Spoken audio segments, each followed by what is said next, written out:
Hey everybody, how's it going? This is the Scrapper Tap podcast. Today I'm going to be breaking down UFC Fight Night Moraes versus Sandhagen. But first, as always, we're going to do a quick recap of the last fight this last weekend.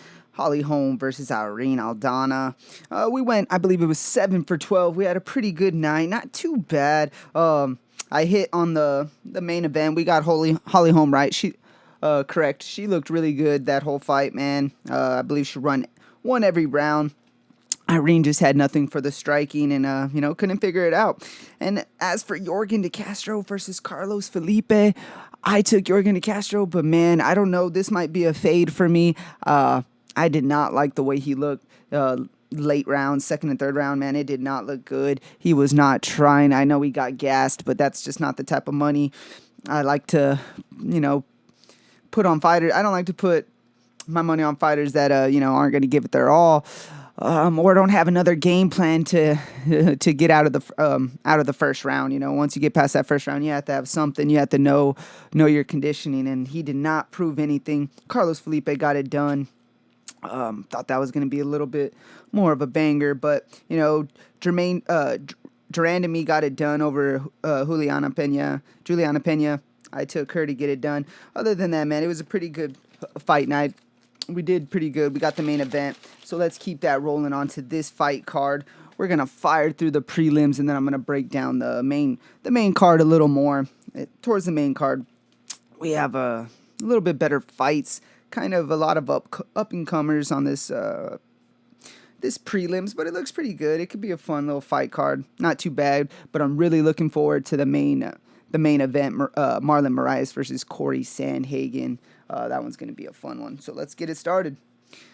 All right, first we got the plus 300 Bruno Silva versus Tygir Ulanbekov, the minus 400. All right, so I'm not going to waste too much time on this. Bruno Silva has not showed us anything in the UFC. He's fought David Dvorak his last time, lost by decision, and the fight before that was a draw. It says submission, but then a draw, so I'm not too sure. I think it was a no con. I don't exactly know what happened on that fight, but man, he just hasn't shown much, and he's going to be going against a really, really tough fighter, a wrestler, a guy that looks for submissions and definitely can take your back and put you in some trouble in Tygir Ulanbekov. I'm sorry if I'm pronouncing that wrong. So we take a quick look at his tapology, because I'm going to be taking Tygir to get it done, probably by submission.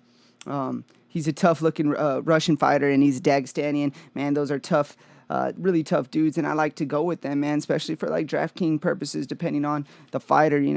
They tend to wrestle, and they're really strong. They get it done. And Bruno Silva, I just don't think he's going to have anything for him. He tends to get a lot of submissions, some guillotine chokes. Yeah, quite a few guillotine chokes and decisions. But with Bruno Silva, I'm going to take Tygir Ulanbekov by submission. If I'm pronouncing that wrong, you know who I'm talking about. He's a big favorite here. So that's who I'm taking to get it done by submission. All right, next we got the minus 240 Tracy Cortez versus Stephanie Edgar, the plus 190. Just like this last fight, I'm not going to spend too much time on this one. I'm taking Tracy Cortez. She looked good in her debut, her last fight, and she's taking on a fighter that's making her debut. Looked at her record, and, it was just nothing that stood out. And I do remember watching Tracy Cortez's last fight, and she looked pretty sharp. She looked very sharp standing up with the boxing. I like her in this one. She has the age on her, too, so I know she's hungry. She looked hungry. I think she looked pretty good and was real riled up after. So I think she's going to be a tough little fighter. And I think she beat Vanessa Melo. Not the toughest opponent, but she looked good and got it done by decision. And I think that's what she's going to do here to Stephanie Edgar. I'm taking Tracy Cortez by decision. After that, we got the plus 120 underdog Chikadze versus Omar Morales, the minus 150. I was thinking this was going to be a pick'em, but I mean, it's not too far from it. They're kind of they're leaning towards Morales, which is understandable. He's 10-0. He's looked good so far. It's hard to not give him the nod in this one. But I like Chikadze, 2 years younger. I like his fighting style, and I think he's going to go in there and try to get it done. He does get a lot of decisions, but I think he's a pretty smart fighter overall. His last fight, he fought Erwin Rivera and he looked good. He got the decision win, and then Jamal Emmers. Those are two guys I do like, very scrappy guys, especially Jamal Emmers. That one looks really good, especially of late. Jamal Emmers looked really good. And then before that, he had Brandon Davis. So all three of his opponents that he's fought in the UFC, he's looked good, got a decision win against. And I think they're just about as tough as this Omar Morales guy now. I know this kid's, he's 34, so not really a kid, but I know he's a tough dude. But his last fight, he took on Gabriel Benitez, and man, Gabriel Benitez, that's not up there in competition. That's not a tough opponent, and he did what he had to do. He got a decision, but he probably should have finished that fight, But he's another one that gets quite a few decisions as well. He got a decision win against Dong Huma, and then also Gabriel Benitez since he's been in the UFC. I like him. He's a good prospect, 10-0, but I also like Chikadze, and I think he's going to be smart here. I think it's going to actually be a really good fight. I'm surprised it's so far down on the prelims, but, I get it. But I'm taking Chikadze here. I'm taking my first underdog of the night to get it done by decision. If Omar Morales catches him or just, outpoints him and outworks him the whole fight, that won't surprise me. But I like Jigga here. I like that he's the underdog. I'm going to roll with him. All right. After that, we got two guys that actually fought pretty recently. We got the minus 180 Alqaisi versus Tony Kelley, the minus 230. Alqaisi he was the underdog, and I was actually riding on him his first UFC fight. He made his debut just a few months ago against Erwin Rivera. Went to decision, actually looked pretty decent against a tough Erwin Rivera. I wasn't mad about putting that underdog money again on him. He actually almost pulled off a decision against Erwin Rivera. But, he's going against Tony Kelley. Little more experience, and tougher experience. He fought Kai Kamaka his last fight, and he got a decision win. And I say more experience because I think the guys, when I look at his record, I think they're a little tougher than what Alqaisi, has been taking on. I'm going to take Tony Kelley here. He's a pretty big favorite, the minus 230 favorite. So, this isn't, I don't think this is going to be one that everyone jumps on Alqaisi, but I could see him actually pulling it off, pulling at least another close fight, another close decision fight, just like he did against Erwin Rivera. But I got to go with Tony Kelley here. I like him in the standing up department, and unless Alqaisi is able to, get some chain wrestling going and keep dumping him, and maybe catch him with one of those overhands that he likes to throw, I'm going to have to go with Tony Kelley here. All right, after that, we got the minus 250 Impa Kasanganay versus Jaquan Buckley. And this one's going to be a really good fight, man. We got two up-and-coming guys, but yeah, very young. They're both 26 years old. Prospects look really good. Impa, we just saw him fight a couple months ago, or I think it was like a month ago. Let me check it out. In August. So yeah, not long. August 29th, he took on Maki Patola. We were taking Impa. He got it done. Now he's taking on another really tough opponent, Jaquan Buckley, which looked really, he's a really tough kid. His last fight, he took on a really tough opponent for his debut in Kevin Holland, which I took Kevin Holland to get it done. But he actually looked pretty solid he looked pretty good in the first two rounds, and then, Kevin Holland knocked him out in the third. But Kevin Holland's really tough, so hopefully he learned some from that. But that was just in August, so he hasn't taken too much time since the KO. That makes me really want to lead towards Impa, which is actually coming off a nice win. The momentum's all in his favor. Buckley, I know he's a hungry kid, and he's going to come in there and do everything he can do, try to get it done, just like he tried to do against Kevin Holland. But I'm taking Impa. I like him. I'm gonna take another decision. Buckley's tough. I don't think he's going to get KO'd again. Maybe that I could see that happening, but Impa's kind of like a slow plotting kind of fighter, but he's very smart, and I feel like he's going to do enough to edge out a decision win. All right, after that, we got Chris Daukaus, the plus 220 versus Rodrigo Nasomento Fiera, the minus 280 favorite. Chris Daukaus came out and actually looked pretty good his last fight. He proved me wrong. I wasn't too high on him. I was actually taking Parker Porter over him, and he KO'd Parker Porter and looked really good. I I don't know. I just think that raw power from Nasomento, I think that's gonna come in handy in this fight. They're pretty close to the same size. Nascimento got a 4-inch reach on them, but they're both 6'2" and close to 250 pounds. Nascimento a bit younger. He's coming off a nice KO win over Dontel Mays. I'm gonna roll with Nascimento. If Chris Daukaus gets a win here, prove me wrong again. Maybe I'll roll with him on the next one. I think if it goes to the ground, maybe he has an advantage. Maybe training with his brother, but I like Nascimento, and I'm gonna have to go with a KO. Yeah, maybe Chris Daukaus, like I said, could prove me wrong, but I'm taking Nascimento to get it done.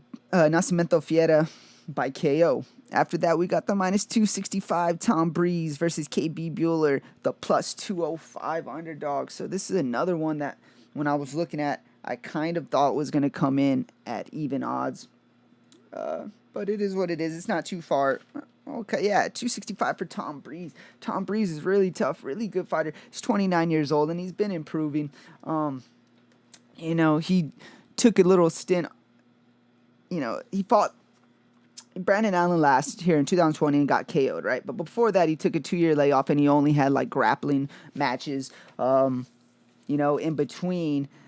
And I don't know if it was due to he got, an injury, or I'm not too sure after the Daniel Kelley win in 2018. But he took a 2-year layoff, only had some grappling matches. I'm sorry if there was if he was suspended or anything. I'm not too sure what was wrong. And then before that, he had another layoff. He had 2 fights in 2016, one decision win and 1 decision loss. There's a lot of gap. This guy's really tough, but coming off that loss to Brandon Allen, man, that kind of reevaluates things. It's like, I don't know if he's where he really should be. And we're taking on KB Bhullar. Yes, he's making his debut, but I went back and watched a couple of his fights. This guy's young, scrappy. He has a good reach. It's not listed here, but I feel like it's going to be slightly more than Tom Breese. He's an inch taller than Tom Breese and a year younger. I think this is actually going to be a really competitive fight. And I think it's going to, I kind of want to say a finish. I think these guys are going to, press each other. So I'm taking KB Bhullar. This is a pretty good-sized underdog, a +205 underdog, KB Bhullar. I'm going to take him to get it done. Let's go with TKO. We're going to go TKO. I wouldn't be surprised with decision, but I'm going to go TKO, KB Bhullar. That's my second underdog of the night. And now we move on to the main card. All right, we got the young upcoming prospect, -200, Yusuf Zalal versus Leah Topuria, the +160 underdog. All right, so I did my research on Topuria. He's like a submission, specialist. I watched his fight. I think it was with Gonzalez in another promotion, and he had a KO win over him. He looked pretty good, man. He's a tough kid, but the issue is he's taking on Zalal, which I was not too high on him whenever he came into the UFC. I saw a lot of people high on him, and hey, man, they were right. He's looked pretty good. He's only 24 years old, but his last fight against Peter Barrett got a decision win. And before that, Jordan Griffin. That's where I actually was rocking with Jordan Griffin, and he proved me wrong and got a decision win. He's looked really good. And, I think they're giving him the right steps. Now we got Topuria. He's 8-0, and he's 23 years old. So another really young fighter, and he's making his debut. I did my research. I watched a couple fights, and he looks good. And this could be a good upset. This could be someone that gets a big upset. I'm not too sure, though, man. I'm going to have to go with the UFC experience, Yusuf Zalal. And just if you've watched the 2 fights he's had in the UFC, you understand what I'm talking about. You have seen him in there. He looks like he feels like he's older than 24, more experience. Shout out to his camp. I'm taking Yusuf Zalal to get it done over Topuria. And I'm going to go with decision. He tends to get quite a few of those. After that, we got the -450 Tom Aspinal versus Alan Baudot, the +325 underdog. So I'm going to start with Aspinal. I like him a lot. I took him on his last fight as well. He got a nice, I believe it was a KO win. I'm about to pull it up. But it was real. I remember I had him in DraftKings cards and everything. Then it came out big for me. Yeah, over Drake Collier, first round KO. He looked good. The competition, not the best, but, that's a good first win, a good first fight for, your UFC debut. And taking on Alan DeBoat, So I did a little bit of research on him. Didn't know too much about him. He's 8-1. I first looked at his Tapology, and man, the guys he's getting wins over, it's kind of weak opponents. 0-2, 6-11-3, 0-0, 4-3. 15-9, 15-22, just horrible records. And like I said, I don't know too much about him. I watched a little bit of tape that I was able to find on YouTube, and I'm rocking with Tom Aspinall, man. I'm a fan of Tom Aspinall. I'm not gonna stop rolling with him now. So I'm gonna take him to get it done by another TKO, and I imagine he gets a big step up in opponent after this win. If he gets it done, I can see a big step up in opponent. He's a heavyweight. Heavyweight's looking for some fresh meat up there. So I can see him getting a step up. Obviously not top 10 or anything, but I could see, breaking in that top 15, top 20. So I'm taking Tom Aspinall to get it done by TKO, or by KO. All right. After that, we got the plus 125 Marcus Perez versus Daukaus du Plessis. If I'm messing that one up, it's a tough name. But he's coming in as the minus 155 favorite. All right, so Daukaus du Plessis, I watched his fight with Robert Soljic, and he looked good. He looked pretty good. This is what I actually liked about it. He got rocked in the first round, and instead of like a weak takedown or standing in the pocket too long or, trying to just get it done with head movement, he had this very precise takedown, and it looked really good when hurt. And, it's hard to take something, you try to take positives from negatives, and that's one big one, man. When I saw him get hurt, he knew exactly what to do, and he came back and dominated the rest of the fight. I like that a lot about him. I think that might actually come in play here against a tough Marcus Perez that's going to be in there scrapping. He might catch him, but I think Daukaus du Plessis' takedown and ground game is definitely going to be a big factor here, going to help him control this fight. I'm taking him over Marcus Perez. Marcus Perez is a tough dude. He's 32 years old, 26 for Plessis, and his last fight, he's coming off a loss against Truman. And before that, he had a submission win over Anthony Hernandez, and that's not a bad win at all. He's a tough dude, so this is going to be a fun scrap. I'm taking the favorite. I'm taking the wrestling specialist, the submission specialist. I'm going to take him to get it done by a sub over Marcus Perez. But I wouldn't be surprised if that first round you get a lot of action before that submission. All right. After that, we got the minus 175 Ben Rothwell versus Marcin Tybura, the plus 145. All right. We got Ben Rothwell, the vet, still doing the thing in the heavyweight division at 38 years old. And then we got Marcin Tybura at 34. So they're both a little up there, but for heavyweights, that's not too bad. Ben Rothwell's been looking pretty good his last couple fights. I took OSP. He got it done by decision. Kind of got caught at the end, but throughout the whole fight, he looked pretty good. Before that, he has a KO win over Struve, decision loss to Arlovsky, and a decision loss to Ivanov, and that's all of 2019. So Ben Rothwell getting up there in age and still very active. Now for Tybura, like I said, 34 years old. He's also fought and been very active. He fought Maxim Grisham. He won a decision. That was in July, and then in February, he had a win over Spivak by decision. So he's been very active in getting it done, too, against pretty decent opponents. I was back and forth on this when I first saw it. I was leaning towards Tybura. I was thinking the younger fighter's going to come in and find something. But Ben Rothwell's really been proving me wrong as of late. And that's not always a take or a reason to go with somebody, but I'm going to have to rock with Ben Rothwell. He's looked good. And I think he's going to be able to stay in that pocket with Tybura. And I think Tybura would fall before him. So for those reasons, I'm taking Ben Rothwell to get it done. Probably by decision or KO. All right. After that, we got the co-main event. We got the minus 260 Edson Barboza versus Amirkhani, the plus 200. Amirkhani, sorry. All right, guys. This one's going to be a fun one as well. We got Edson Barboza coming off 2 losses that should, in my opinion, be wins. Definitely the last one. I thought he beat Dan Ige. Dana White thought so too, so he's not in a bad spot fighting here against Amirkhani. So yeah, he fought.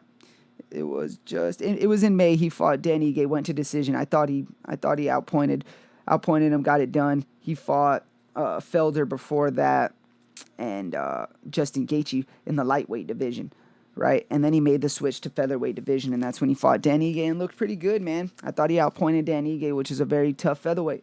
Amirkhani, he's been looking for pretty good. He's 3 years younger than Barboza, and he's coming off a submission win over Danny Henry. Looked really good. And before that, KO lost to Shane Burgos and a submission win to Chris Fishgold. That was all in 2019. This one was a tough one for me to pick. The momentum's technically with Amirkhani, but Edson Barboza has to be mad with the chip on his shoulder that he's kind of been robbed the last couple fights, at least for sure his last fight. So I don't know, and he's just such a technical fighter. We cannot sleep on. This is a great, Hall of Fame type fighter in Edson Barboza that always puts on a great fight. I'm taking Edson Barboza to get a decision win, outpoint him, and I don't think they're going to do him wrong this time. I don't think they can. I'm taking Edson Barboza, the bet, to get it done by decision over Amirkhani. All right, after that, we got the main event, the plus 105, Marlon Moraes versus Corey Sandhagen, the minus 135. Guys, if you've been rocking with me this whole year, I'm with Corey Sandhagen. I'm a big fan of him. Sorry for the spoiler, but he's been my dark horse. So he fought Aljamain Sterling and got submitted in round 1. Did not look the way we thought he was. I took him to get it done there, but we can't forget what he has done and how good he has looked coming up. Before that, he was on a tear against a Sun Tzu decision, Lineker decision win, submission win over Batista. He's been up there. He earned that spot against Sterling, and he just came up short. So I think this is going to be a really good bounce back fight for him. And if he gets this win against Marlon Moraes, he's right back in the mix. But let's not sleep on Marlon Moraes, guys. We know him. We know what he's about. He fought Jose Aldo his last fight. He won a decision. I think a lot of people, was that the one that a lot of people thought he kind of got robbed, although I'm not too sure. I could be wrong on that. And before that, he had the KO loss against Henry Cejudo. So he's been fighting with some of the best, and he has a submission win over a Sun Tzu too. So if we're doing that math, the MMA math, which, I'm not about, maybe he kind of evens that up with Corey Sandhagen. I think this is going to be a really good fight, close fight. The odds are probably going to change and get a little closer. Right now it's 135 Corey Sandhagen, minus 135 Corey, plus 105 for Marlon Moraes. I think those are, good odds, and it's probably going to closen up, get a little closer. I like Corey Sandhagen. He's been my dark horse. I think he's going to get this win, get right back on track. Maybe one more win, and then, he's going to be facing Sterling or, whoever maybe has that belt in this bantamweight division. I like Corey Sandhagen here.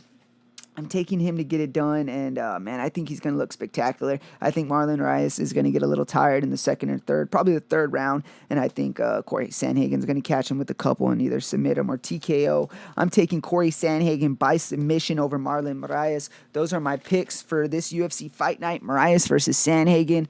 I'm going to give you my quick lock and underdog of the night.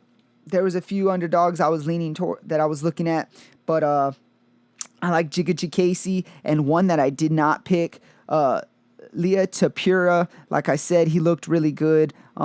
He's going to put on a tough fight against Yusuf Zalal. I wouldn't be surprised if he got that one, gets it done. And then also Marcus Perez as an underdog. He's going to put on a fun fight.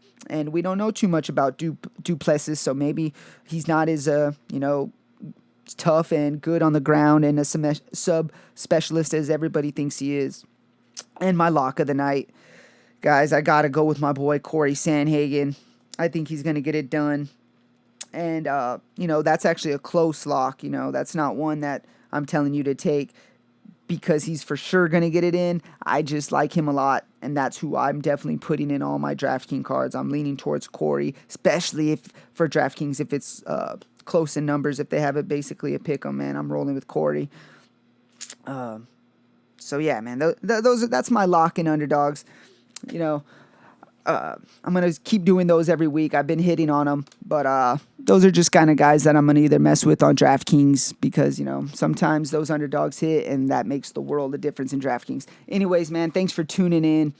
This is the Scrapper Tap Podcast.